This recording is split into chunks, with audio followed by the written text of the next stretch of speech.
ചക്ക വീണ് ചത്തതൊക്കെ, തലയിൽ വീണ് ചത്തതെല്ലാം കോവിഡ് മരണത്തിൽ കൂട്ടില്ല എന്നായിരുന്നു മറുപടി. ഞങ്ങളത് കൊണ്ടുവന്നതിന് ശേഷം സർക്കാർ മറച്ചു വെച്ച 27,000 മരണങ്ങൾ, കോവിഡ് മൂലമുള്ള മരണങ്ങൾ പിന്നീട് പുറത്തു വന്നു. സർക്കാരിൻ്റെ കയ്യിലുണ്ടായിരുന്ന ലിസ്റ്റ് കൂടാതെ പ്രതിപക്ഷം നിയമസഭയിൽ ഉന്നയിച്ച 27,000 മരണങ്ങൾ വീണ്ടും പുറത്തു വന്നു. നിങ്ങൾക്കറിയാം ഇപ്പോൾ എന്താ വേണ്ടത്? ഇപ്പോൾ ആരോഗ്യവകുപ്പിനാണ് ചികിത്സ വേണ്ടത്. യഥാർത്ഥത്തിൽ കോവിഡ് കാലത്ത് നടന്ന കൊള്ള, ആ എക്സ്പയറി ഡേറ്റ് കഴിഞ്ഞ മരുന്ന് വരെ ഇവർ ആ കാലഘട്ടത്തിൽ വിതരണം നടത്തി. C&G റിപ്പോർട്ട് വന്നു. പ്രതിപക്ഷം മാത്രമല്ല പറഞ്ഞത്, പ്രതിപക്ഷം പറഞ്ഞത് C&G റിപ്പോർട്ടിൽ വന്നു.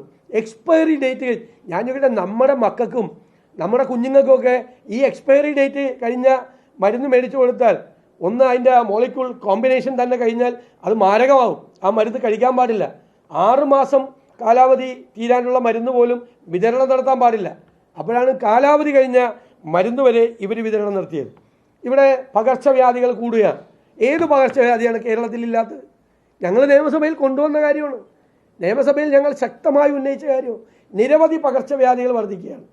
ആ പകർച്ചവ്യാധികൾ തടയുന്നതിന് വേണ്ടിയിട്ടുള്ള ഒരു സംവിധാനവും ഗവൺമെൻറ്റിനില്ല. കോവിഡിന് ശേഷം ഞാൻ തന്നെ നിയമസഭയിൽ പറഞ്ഞു, മരണനിരക്ക് ഉയരുകയാണ്. അതായത് കാർഡിയാക് അറസ്റ്റ് കൂടുന്നു, സ്ട്രോക്ക് വരുന്നു, ഒരുപാട് ഓക്സിജൻ ലെവൽ താഴേക്ക് പോകുന്നു, ലങ്സ് ഡിസീസ്. കോവിഡിന് ശേഷം ഒരുപാട് മരണങ്ങളുടെ എണ്ണം വ്യാപകമായി കൂടുവാണ്. ഗവൺമെൻറ് ഒന്ന് പരിശോധിക്കണം എന്ന് പറഞ്ഞപ്പോൾ ഇവർ പറഞ്ഞ മറുപടി, നിങ്ങൾ പറയുന്നതിന് ശാസ്ത്രീയമായ അടിത്തറയില്ലെന്നാണ്. വെറുതെ ആശാവർക്കർമാരെ കൊണ്ട് പരിശോധിച്ചാൽ അറിയാം ഈ കോവിഡിന് മുമ്പുള്ള മരണനിരക്കാണോ കോവിഡിന് ശേഷമുള്ള മരണനിരക്കെന്ന്. ഒന്ന് പഠിക്കണ്ടേ? ഹെൽത്ത് ഡാറ്റ എന്ന് പറയുന്നത് എന്ത് ഇമ്പോർട്ടൻ്റ് ആയിട്ടുള്ള കാര്യമാണ്. എന്തുകൊണ്ടാണ് മരണനിരക്ക് വർദ്ധിക്കുന്നത്? ഏത് ഏജ് ഗ്രൂപ്പിലുള്ളവർക്കാണ് മരണനിരക്ക് വർദ്ധിക്കുന്നത്? ഏത് അസുഖം ബാധിച്ചാണ് ആളുകൾ മരിക്കുന്നത്? നിലവിൽ രോഗം ഉള്ളവരാണോ ഇതുമൂലം മരിക്കുന്നത്, അല്ലെങ്കിൽ ഒരു രോഗം ഇല്ലാത്തവരാണോ മരിക്കുന്നത്? ഇതൊക്കെ വളരെ എളുപ്പത്തിൽ ഈ ആശാവർക്കർമാരെ വെച്ചിട്ടുള്ള ആ മെക്കാനിസം കൊണ്ട് ഈസിയായിട്ട് കളക്ട് ചെയ്യാനും ആ ഡാറ്റ അനലൈസ് ചെയ്ത് ആരോഗ്യരംഗത്തെ മെച്ചപ്പെടുത്താനുള്ള ശ്രമം നടത്താനും പറ്റും. ഇതൊന്നും ഇവർ ചെയ്യുന്നില്ല. ഈ കേരളത്തിലെ ആരോഗ്യ വർഷങ്ങളായി ഇവരാരും കൊണ്ടൊന്നല്ലല്ലോ, വർഷങ്ങളായി ഉയർത്തിക്കൊണ്ടുവന്ന ഒരു മേഖലയാണ് കേരളത്തിലെ ആരോഗ്യരംഗം. മാറി മാറി വന്ന ഗവൺമെൻറ്റുകൾ അതിന് സംഭാവന ചെയ്തിട്ടുണ്ട്. കൂടുതൽ സ്റ്റാഫിനെ വെച്ചിട്ടുണ്ട്. വീണ്ടും വേണം, ഒരുപാട് കാര്യങ്ങൾ വേണം. ഇത് തീർത്തും അവഗണനയാണ്. മന്ത്രിയുടെ ഓഫീസിൽ വേറെ ആരാണ് ഭരിക്കുന്നത്? അവരല്ല ഭരിക്കുന്നത്, വേറെ ആളുകളുടെ നിയന്ത്രണത്തിലാണ്. ഇവർ പറഞ്ഞ് ഞങ്ങൾ അറിഞ്ഞില്ല എന്ന്, മരുന്നില്ലാത്ത കാര്യം. എന്തൊരു വർത്തമാനമാണ്! പ്രതിപക്ഷം തന്നെ നിയമസഭയിൽ എത്ര പ്രാവശ്യം പറഞ്ഞു മരുന്നില്ല, സർജിക്കൽ എക്യുപ്മെൻസ് ഇല്ല എന്ന്.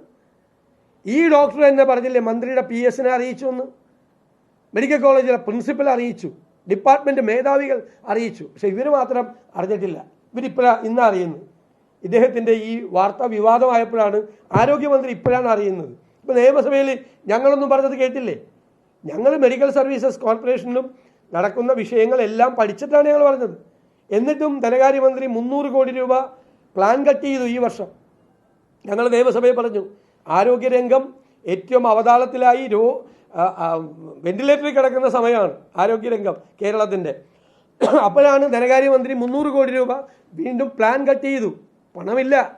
പണമില്ലാത്തത് കൊണ്ടും മെഡിക്കൽ സർവീസസ് കോർപ്പറേഷന് വിതരണക്കാർക്ക് പണം കൊടുക്കാത്തത് കൊണ്ടുമാണ് കൃത്യമായി മരുന്നുകൾ വരാത്തത്, സർജിക്കൽ എക്യുപ്മെൻറ്റ്സ് വരാത്തത്. ഇത് ഗുരുതരമായ വിഷയമാണ്. ആരോഗ്യ കേരളം അപകടത്തിലാണ്. ആരോഗ്യ കേരളം വെന്റിലേറ്ററിലാണ്. അതിനെ രക്ഷിക്കണം.